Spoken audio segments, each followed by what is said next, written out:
All right, guys, what's going on? We're live Thursday, December the 2nd, 2021. Hope you're all doing well. Chris Phillips here, the Daily Crow of the Spurs Up Show. Appreciate you all tuning in. Got a lot to get into here on a Thursday, taking your questions, your comments, your calls.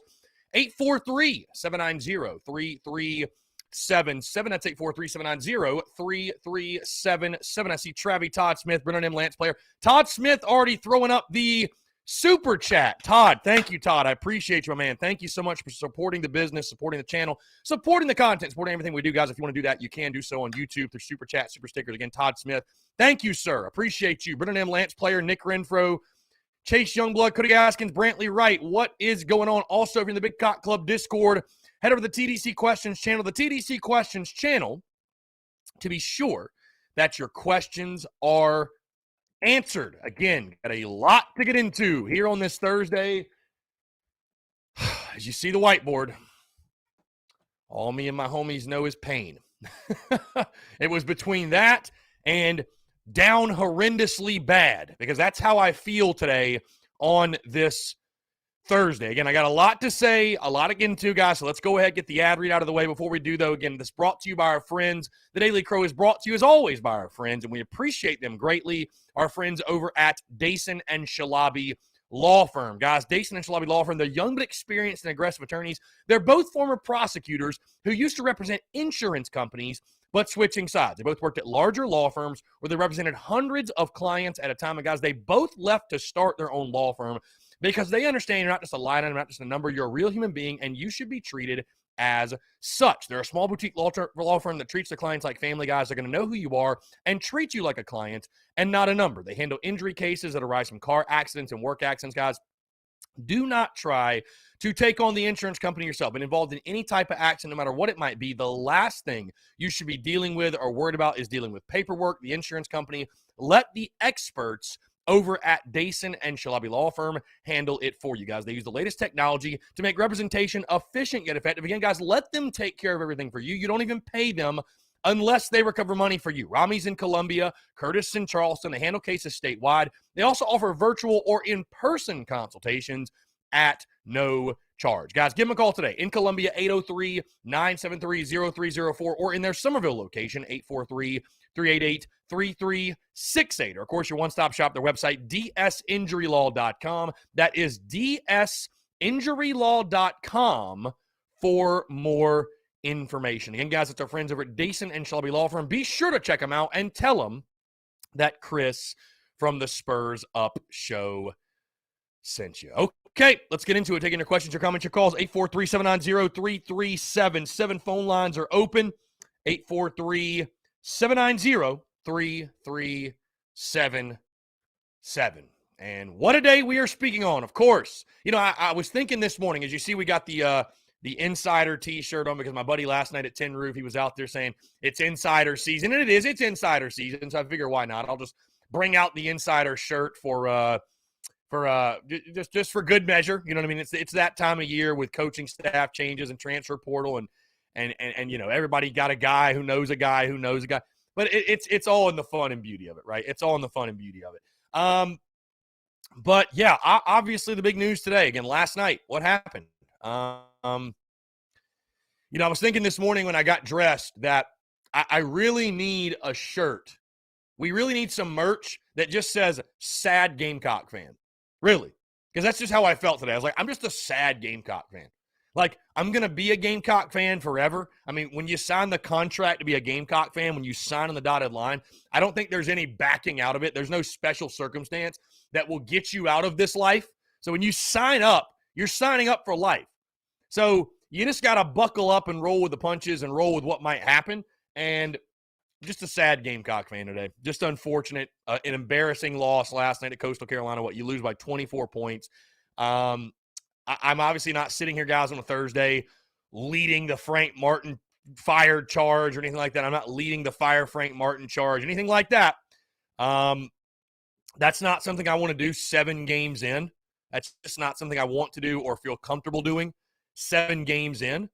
But we all kind of know. We all know, right? We know that if South Carolina misses the NCAA tournament, and misses it badly, by the way, And it's games like last night that make you feel like you might just do that.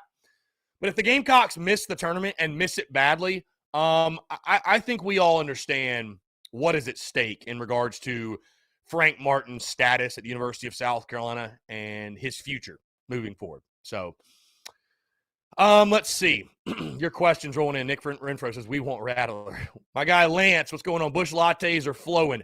Brantley Wright, what's good, Chris? What are the odds we pick up the Oklahoma tight end out of the transfer portal? I mean, I'd say they're pretty high. I'd say they're pretty high at this point. If you look at everything on social media and from everything we've heard, everything I've seen, I would say the odds are pretty damn high that kid's going to come to Columbia. Travis Lee, here's a really interesting question. Again, I'd actually like to get everybody's feedback on this. Travis Lee says, question, has South Carolina took a back seat to Coastal Carolina in the athletic department?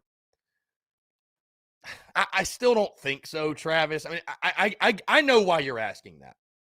I know why you're asking that because of the football success. I'm sorry, but one win last night in basketball doesn't all of a sudden, oh, they got a better athletic department. Listen, we played a terrible game. It was an embarrassing loss. Coastal's still probably going to have a terrible year. They're not very good. I mean, they're not going to have a very good year. So I'm not looking at it as like Coastal was some good team. We just played like shit and got beat. All right, let's jump to the phone lines here.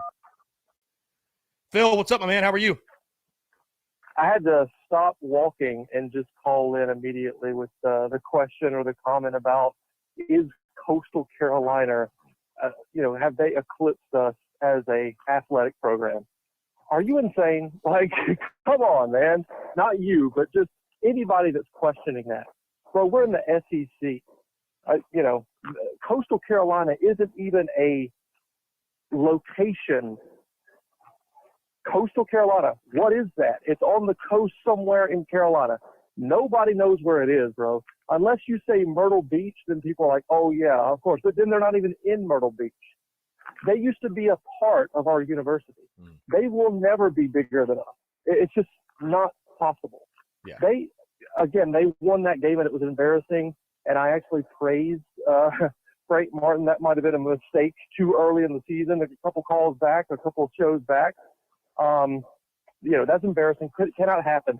But they're in a glorified big high school gymnasium, bro. That's all you need to know.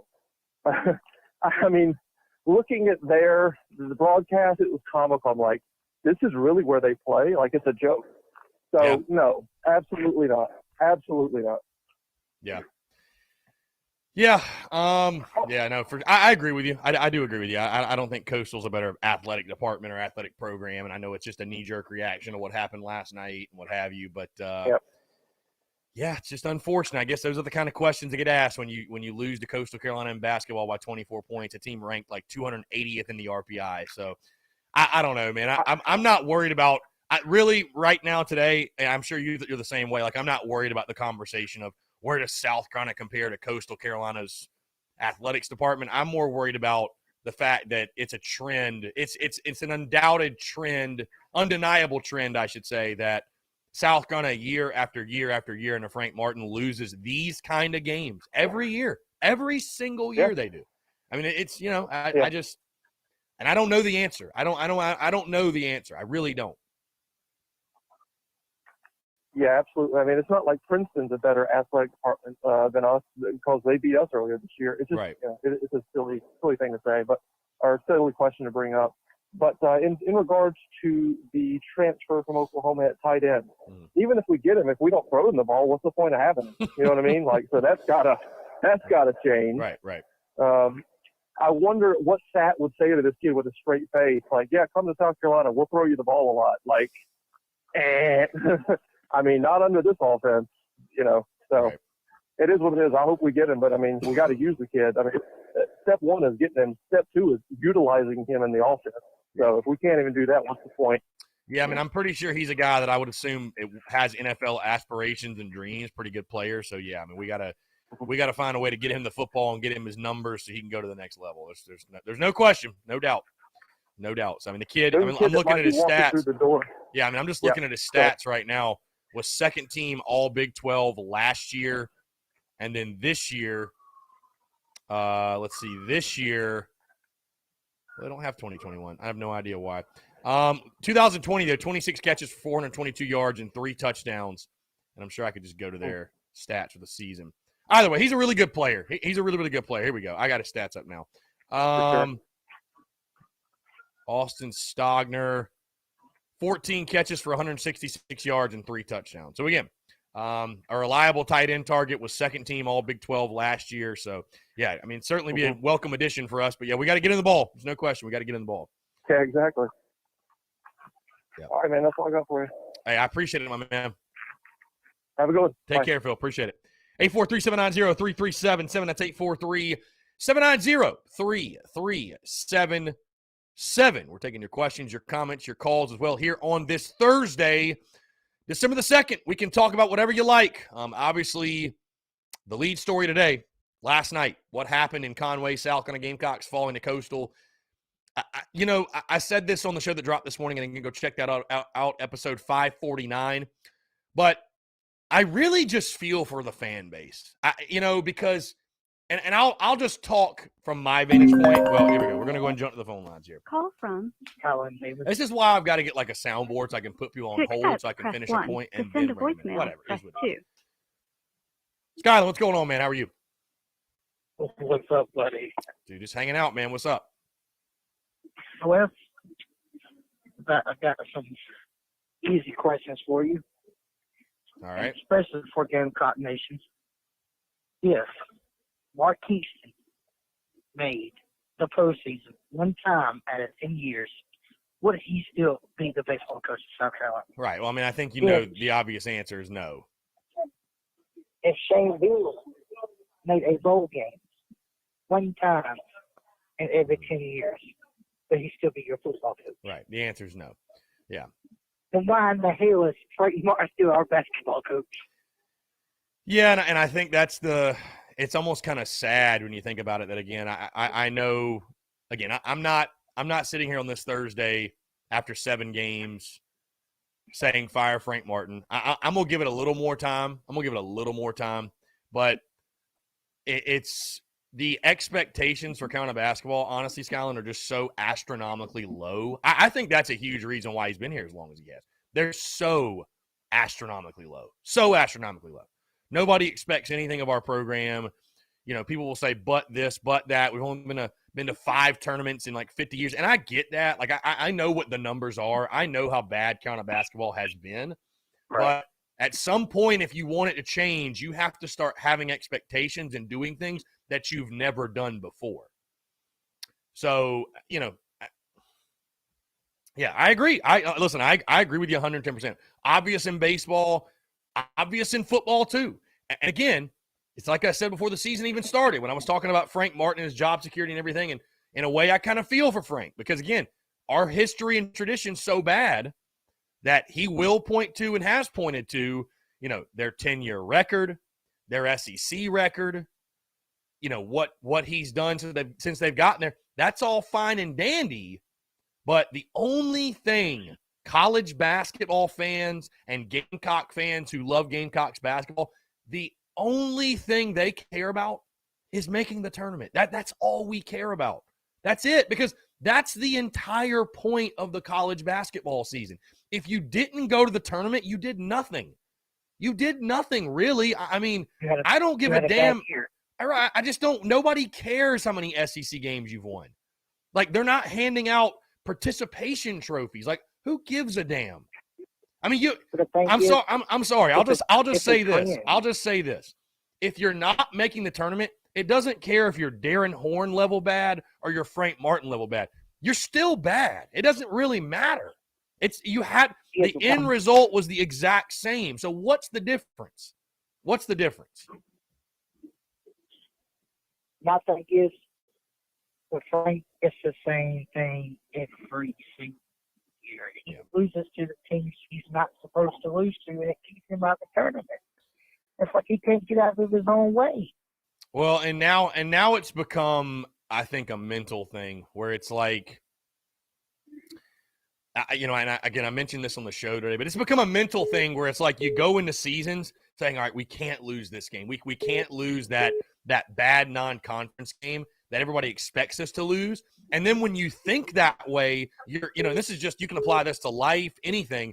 You're inadvertently like making it happen because you're speaking it into existence. I mean, pretty much, you know what I mean? Like, it's almost like I picked South Carolina to win last night, and I was kicking myself because I was like, I should have known better.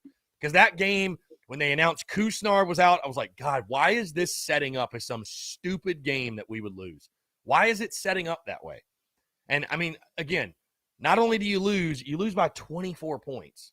I mean, so, yeah, I mean, it's a shame because I don't have anything against Frank. I like Frank, whatever. But, yeah, man, I said it after last season. I said it before the season, and I'll stick by it. I mean, at minimum, you have to be on the bubble. At minimum, you've got to be close to getting in the tournament. If you have one of your typical years, I mean, I'm sorry. Something's got to change. Something will have to change. And just want to throw this in here. It seems like that Austin kid from Oklahoma is going to be your next Gamecock coming in. Yeah, I definitely think so at this point. Yeah, I definitely think so. He's already on campus.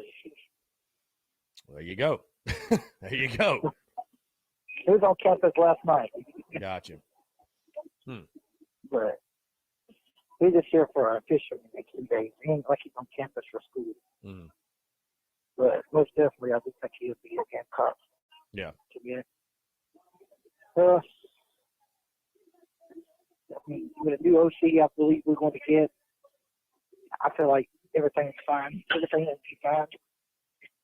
The stuff we talked about, information we both received, if that really does happen, I feel fine at you. Right. With Jaheim staying now and moving the wide receiver, and we're going to go get 3 or 4 wide receivers at the portal. I feel confident that we're going to make the right decisions. Yeah, for sure. All right, brother. All right, man. I appreciate you calling in, Skyland. Right. I'm on the Fire Frank train. I want people to stay off of Ray because Ray has a lot on him. People don't understand, especially with the politicians and the BOTs. Right. A lot of the stuff is out of Ray's hands. Right. He can't do much with a politician. He's always in his face. We're going to pull this. We're not going to give you that. We're not going to give you this money. And the board of trustees is not with him too. So it's kind of hard for Ray. Give him a break, guys. Yeah. For sure. All right. Skyland, I appreciate the call, man. Thank you so much. We'll talk soon. Good deal. All right, let's jump to this call. Jeff Tarpley. Jeff, what's up, man? How are you? Hey, doing well. How you doing? Doing well. Appreciate it, man. Sorry we couldn't get to your call. We had clashing phone lines. But what's going on, man? Appreciate you calling in. Hey, happy to. No, I just, I definitely agree with, I think where a lot of people are on Frank Martin. I mean, I think there's a lot of season to play yet, but obviously if things don't turn around sharply, I mean, I think it's going to be time for a change. And that wasn't the main thing I wanted to bring up. I'm just amazed at the thought process that Shane Beamer is actually in consideration for this Oklahoma job. I just don't think there's any way that's going to happen. If you really think about, since he came to South Carolina, his whole slogan has been, I'm home, welcome home, this is where I want to be, all that stuff. If he leaves for Oklahoma, I think he would lose all credibility with recruiting because it's not what he's about. So anyway, that's just my opinion. I don't see it happen. I think, honestly, it'll probably come down to Venables and Fickle. Yeah, I mean, honestly, man, the Beamer to Oklahoma, it's honestly something that has maybe crossed my mind once. I'm not even worried about it. I mean, it's just that time of year where names are being thrown around, and I think sometimes names just get thrown around for, I don't want to say clicks and views, but for lack of a better way of putting it, clicks and views and interest and to create stories. And no, man, Shane Beamer's not going anywhere. No. It hasn't even hardly crossed my mind because it's the last thing I'm worried about. Beamer's going nowhere. He's where he wants to be. He's building a program. Yeah, I think probably Venables will be the guy that takes that Oklahoma job. But no, Beamer's not going anywhere. Yeah, no, not at all. Not worried. Think he's here for the long haul. I hope he gets pick some of these guys up in the portal, help the team out, and get an offensive line. It's like saying, it doesn't matter if you have Tom Brady back there. If a good quarterback does not want to come where they have no protection. They're going to risk getting injured. They're not going to look great. Could hurt their potential NFL career. It just is what it is. You got to be able to set the skill players up for success, and hopefully we can get people to do that. Yeah. It's all about recruiting now, man. Just adding quality football players, and we'll see what happens with the staff changes. I don't think it's over yet with Carolina. I don't think it's over yet. I'll just leave it at that. So, yeah. Now it just comes down to, like I mentioned yesterday, recruiting and taking advantage of the transfer portal, man. I think certainly with Beamer's connections to Oklahoma, I think we'd be remiss to think he's not going to be able to snag a few guys. I mean, we already pretty much know the tight end from OU, he's going to come. So, yeah, definitely, again, a school like South Carolina and many others, but definitely us, I think you can use that to your advantage and take advantage of the portal and get some guys that are, game ready to go right now and can help you immediately. So, and we know, I think we know for the most part what the positions of need are. So, it's all about adding good football players now. And that's what Beamer reiterated over and over and over and over again throughout the season is we got to go recruit. We got to get good football players. And, it's players that wins games, man. Coaches lose them, but players win them. If you don't have great players or at least good players, your chances of winning are going to be pretty slim. So, yeah, I'm excited to see how they do in recruiting. I know the early signing period's coming up in just under 2 weeks. And, again, the transfer portal's just, pure madness. So it's going to be a fun next couple of weeks, next couple of months as well for sure. Yeah, it's gonna be wild. I just hope I hope Oklahoma takes Venables. That'll always help us. Hopefully sooner than later beat Clemson. Yeah, that would help. People ask me, would that spell the end of the Clemson dynasty or what have you? And I don't know about that, but it would help. It would help. So I'd love to see. Well, look at Bama. Bama's constantly turning over assistants to head coaching jobs, and they're so consistent. I don't know what he's doing that other coaches can't seem to emulate. Yeah.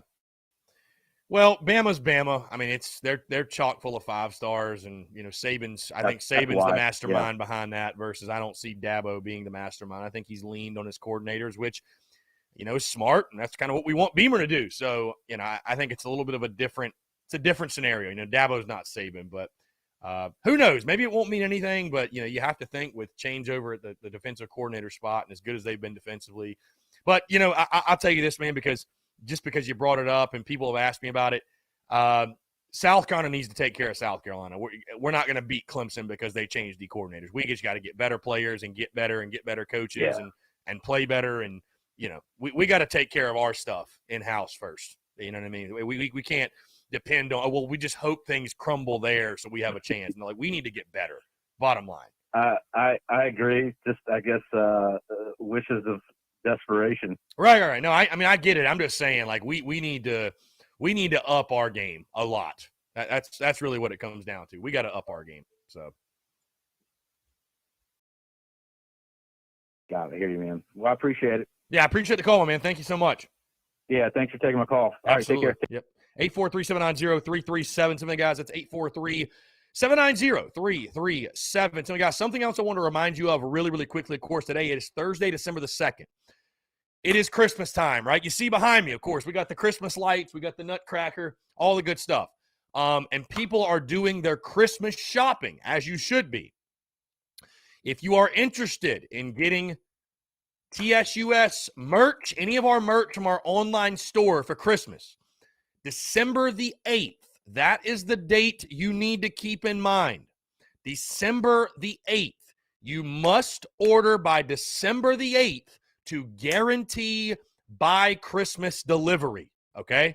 December the 8th. Again, if you order the 9th or the 10th or whatever, you might get it, but I cannot guarantee it. You order by December the 8th, I can guarantee, which is next Wednesday, I can guarantee you will have by Christmas delivery. So again, just want to let everybody know, because I know there's going to be people. Now, if you order expedited shipping, express shipping, which is going to cost more, right? You have until December the 15th. And I'm going to be posting these dates on social media, but I just want to I want to speak it out there, put it out there so nobody can say I didn't tell them. By December the 8th for normal shipping, be sure to get your orders in again. TSUS merch serves as a great Christmas gift.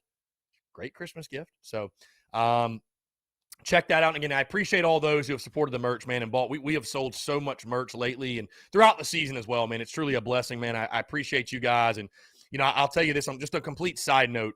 The merch side of things is truly one of my favorite, if not my favorite part of the business, because I love being able to get creative and make creative pieces. We can't use the Block C, we can't use Gamecocks, but you know what? I think that's great because it forces you to be creative and think outside the box, which is, again, what I think people want. It's what I want for myself. And again, I just appreciate you guys' love and support when it comes to the merchandise and that side of the business. So again, thank you all so much. It's really, really cool seeing people rocking the merch. And I saw a ton of people this football season rocking Beamer Ball and Shane Storm and all aboard the Shane train and all of that merchandise. So again, guys, it's really, really cool. Thank you all so much.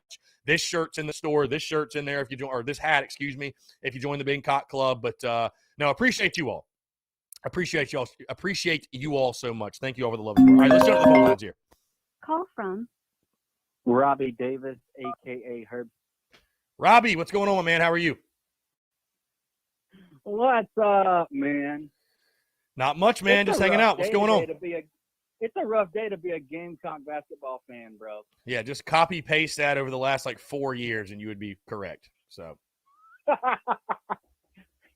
We didn't just get beat by Coastal. We got absolutely outplayed and manhandled by Coastal.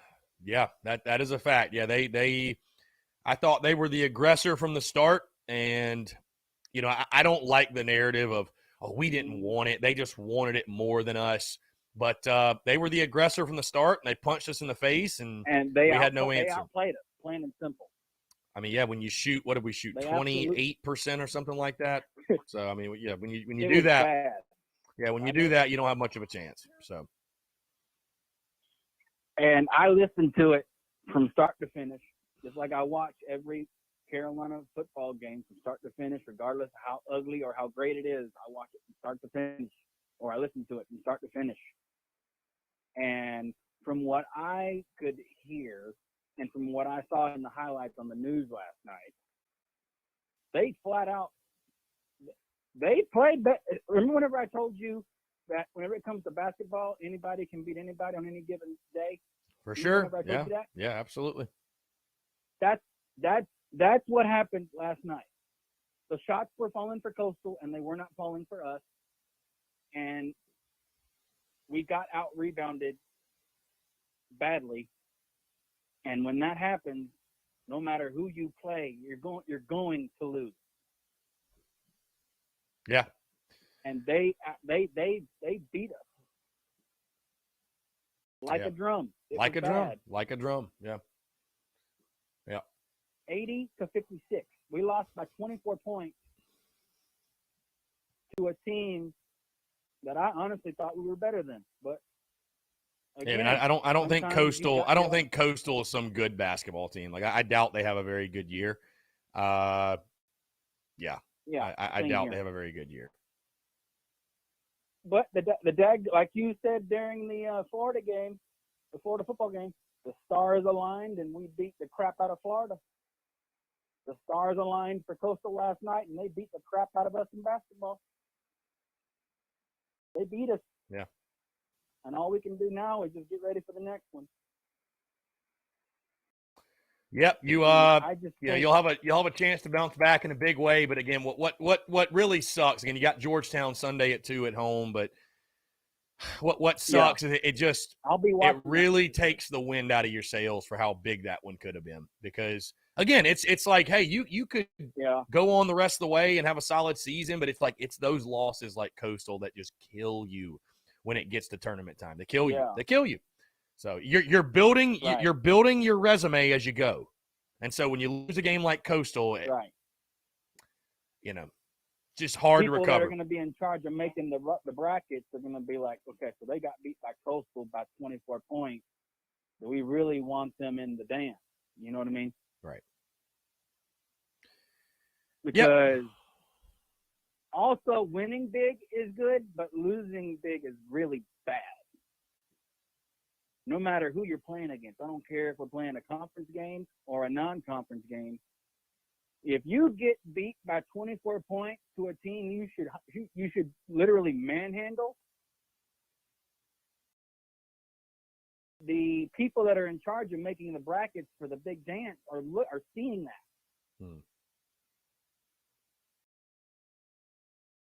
Because obviously, yes, there are going to be some, Cinderella teams. Like there's always some Cinderella team that makes it into the dance, and everybody backs them.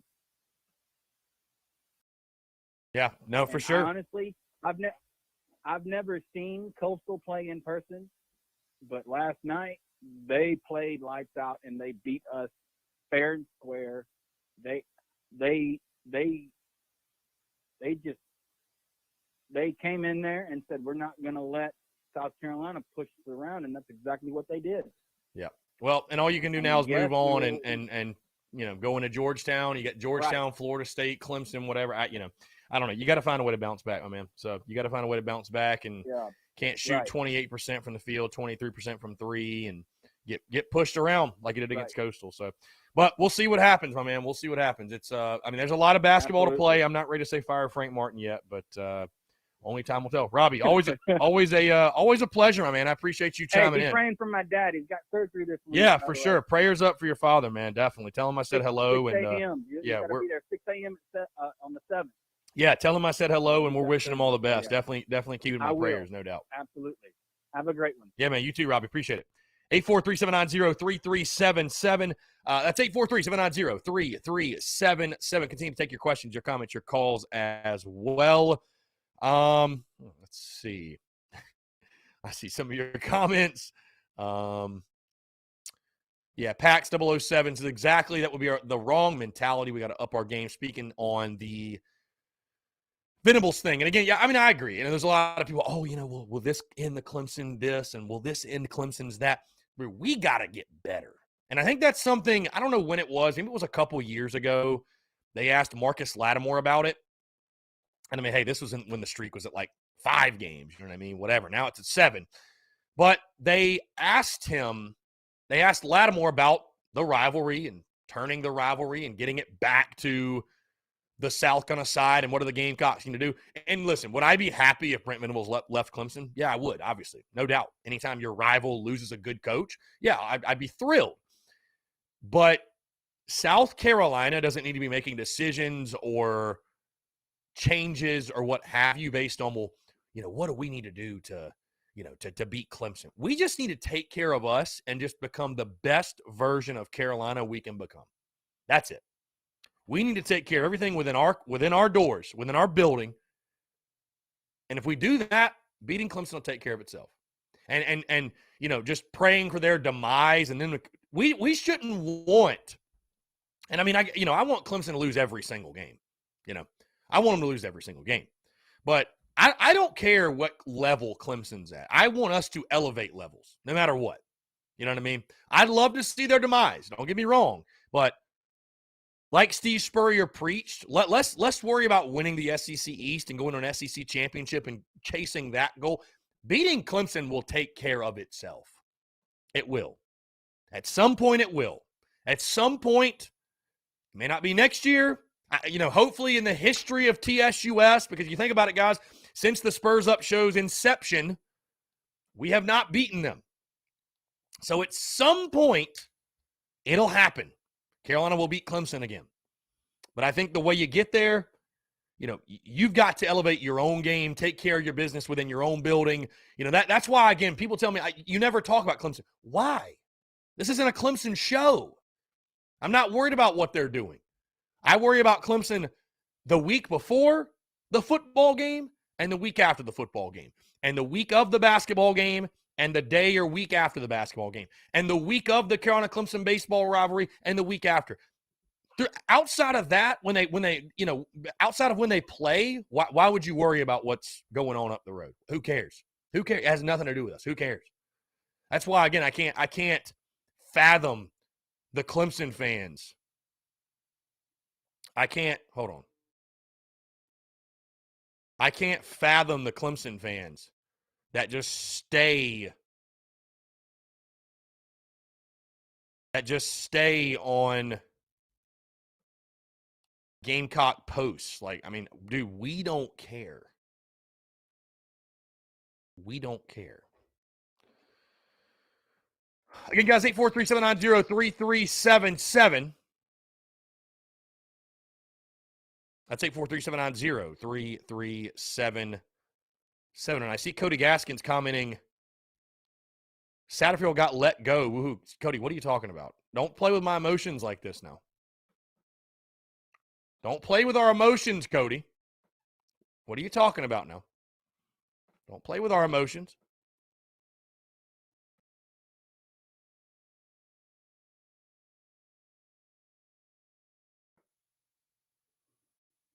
Like Cody's trying to play with my emotions. Yep, Cody playing with the emotions. I was like, come on now, Cody. Come on now, Cody. Don't do that. James Kendall with a fire take. Our issues aren't in Pickens or Athens. Our issues are in Como, Knoxville, Lexington, Kentucky. Why don't you mention that one too, etc. Yeah, I mean, I agree. I agree, man. You've really got to, again, get back to a point where you are beating Mizzou, Kentucky. You already beat Vandy on a consistent basis, but you got to beat teams like Mizzou and Kentucky on a yearly basis. You do. You got to get back to that level. You have to. You have to.